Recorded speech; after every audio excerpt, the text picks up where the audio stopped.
Educational creativity চ্যানেলে সকলকে স্বাগত।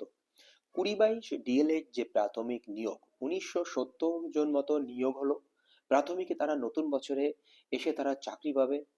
ফেব্রুয়ারি মাসে হয়তো তাদের জয়েনিং হয়ে যাবে, বা জানুয়ারি মাস শেষে বা ফেব্রুয়ারি মাসের দিকে তাদের জয়েনিং হয়ে যাবে। খুব ভালো খবর। কিন্তু এই 2022 নিয়োগ, নতুন যে 2025 নিয়োগ হচ্ছে, সেই রিক্রুটমেন্টে যারা অংশ নিচ্ছে তাদের অনেক কিছু শিখিয়ে গেল।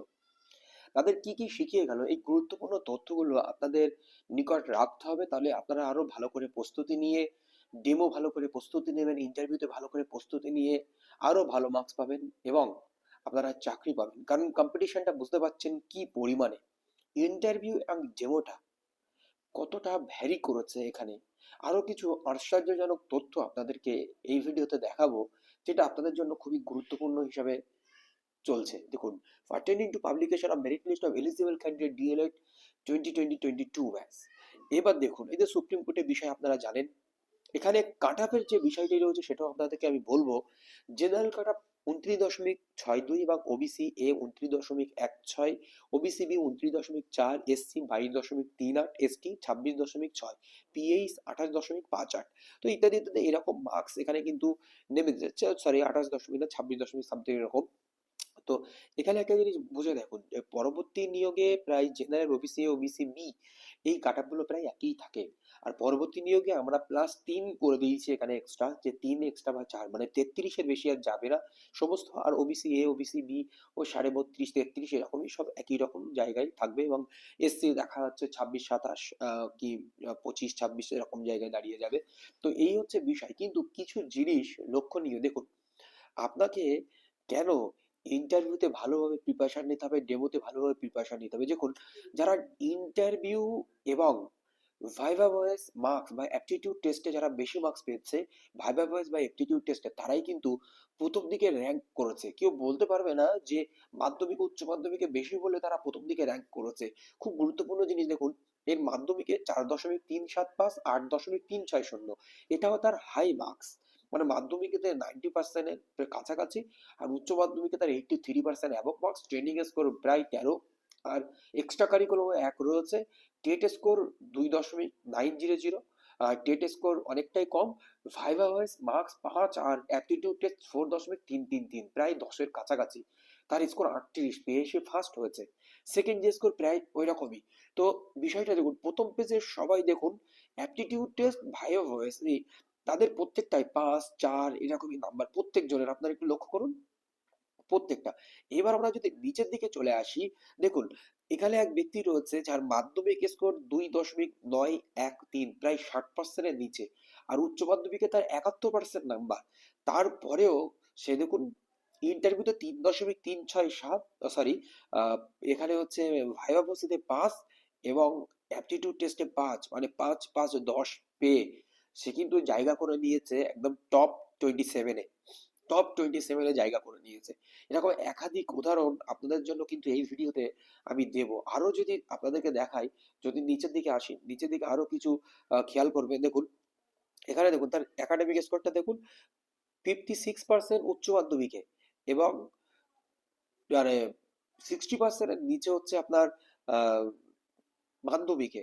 সেখানে সে ডেমো বা ভাইভা ভার্সি বা অ্যাপটিটিউড টেস্টে 3 3 6 পেয়ে সে স্কোর করে নিয়েছে 1140। কতটা ভ্যারি করছে যে ইন্টারভিউ এবং ডেমো, আপনারা এখানে বুঝতে পারছেন। আমার পরিচিত একজনের 25 স্কোর, সে ইন্টারভিউ আর ডেমোতে হয়তো 4-এর নিচে পেয়েছে, তার জন্য আজ আসলো না। 4.5 বা 4-এর নিচে পেয়েছে, তার জন্য আজকে 2022-এর এই বেরিয়ে সেও আসলো না। তো এই হচ্ছে, এগুলো কিন্তু দুঃখজনক বিষয়। সেই জন্য ইন্টারভিউ আর ডেমোতে আপনাদেরকে ভালোভাবেই প্রিপারেশন নিতে হবে। আরো একটি ইনস্ট্যান্স আপনাদেরকে আমি দেখাবো। আমরা যদি নিচের দিকে চলে আসি, সেখানে দেখবেন এক ব্যক্তি ডেমোতে 0 পেয়েছে। 0 পেয়েও সে চাকরি পেয়েছে। এই দেখুন, অ্যাপটিটিউড টেস্ট এবং টিচিং এক্সপিরিয়েন্সে 0 পেয়েছে। কিন্তু এই ক্যান্ডিডেট গুলো এসসি ক্যান্ডিডেটের শূন্যপাত প্রায় পূরণ হয়নি, এমনটা বিষয় জায়গা দাঁড়িয়ে আছে। 22.384, 0.00। আর এদিকে ভাইভা ভার্সিটি পেয়েছে 2। এগুলো এক্সেপশনাল কেস। এই এক্সেপশনাল কেসগুলো আপনার জন্য যে হবে তা নয়, কারণ এরা এসসি বলে পেয়ে গেছে। এটা যদি আবার জেনারেল ক্যান্ডিডেট বা অন্য গ্রুপের হতো তাহলে তারা কিন্তু পেতো না। এখানে 22.384 হচ্ছে এসসি ক্যান্ডিডেটের একজন নাম্বার। তো এই হচ্ছে ফ্যাক্টর। আপনারা কিভাবে বুঝে নিন যে ডেমো বা অ্যাপটিটিউড ইন্টারভিউ আপনার জন্য কতটি গুরুত্বপূর্ণ এই রিক্রুটমেন্ট যে সামনে আসছে। এবার দেখুন, ডেমোতে জিরো মাইনাস দিতে পারে না, মাইনাস ও সব হতে পারে না, জিরো জিরোর পরে মাইনাস, জিরোটাই শেষ, হয়তো সে কোনো কিছুই বলার ক্ষমতা রাখেনি এমনটা বিষয়। তো এরকম একাধিক ইনস্ট্যান্স যেখানে আপনাদেরকে আমি দেখালাম। তো এখানে দেখুন মাধ্যমিকে আরো একজন, দেখুন এদের সব মাধ্যমিকে একজন রয়েছে 1.875, মানে 45% নাম্বার। আর উচ্চ মাধ্যমিকে তার নাম্বার কত? 4.90, 4.940, মানে 49% নাম্বার। 49% নাম্বার আর 35% নাম্বার পেয়ে সে ইন্টারভিউ এবং ভাইভা ভয়েস অ্যাপটিটিউড টেস্টে 3 আর 2 যথাক্রমে 5.667 পেয়ে সে জায়গা করে নিয়েছে 1813 র্যাঙ্ক, মানে সে চাকরিটা পেয়ে গেছে। এবার এখানে ওর যদি নাম্বারটা 1 আর 2 করে দেওয়া হতো তখন তার সমস্যা হতো, যদিও এসসি ক্যান্ডিডেট তারপরে এরকম ক্যান্ডিডেট চাকরি পাচ্ছে আপনাদেরকে বলে দিলাম, বা প্রথম দিকে এসে তার ক্যাটাগরিতে র্যাঙ্ক করছে। তো এই হচ্ছে বিষয়। তো আপনারা ভালো করে প্রিপারেশন নিন। ডেমো আর কাট অফের বিষয়টিও বললাম, এই যে শেষ পর্যন্ত কাট অফ কোথায় এলো। এখন ভালো করে প্রিপারেশন নিন, আপনাদের সামনে ডেমো আর ইন্টারভিউ ফাটাফাটি করতে হবে। একাডেমিক খুব ভালো হলেও সে যে চাকরি পাবে এমনটা নয়। এমন ইনস্ট্যান্সে কিন্তু এর মধ্যে কিছু কিছু আপনাদেরকে আমি দেখাচ্ছি। সবসময় যে একাডেমি ভালো হলো আহ, তার জন্য আমি তো বললাম এক্ষুনি আপনাদেরকে যে 25 স্কোর, এর আগে রিক্রুটমেন্টে তার স্কোর 25, কিন্তু ইন্টারভিউতে হয়তো সে 2-2-4 পেয়েছে, তার জন্য সে চাকরি পায়নি ওবিসি বি ক্যাটাগরি। এমনটাও কিন্তু একাধিক জায়গায় হয়েছে। সেই জন্য অবশ্যই যে আমার একাডেমিক ভাবে ভালো রয়েছে তার জন্য আমি চাকরিটা পাবো এমনটা কিন্তু আপনার সঙ্গে নাও ঘটতে পারে। ধন্যবাদ।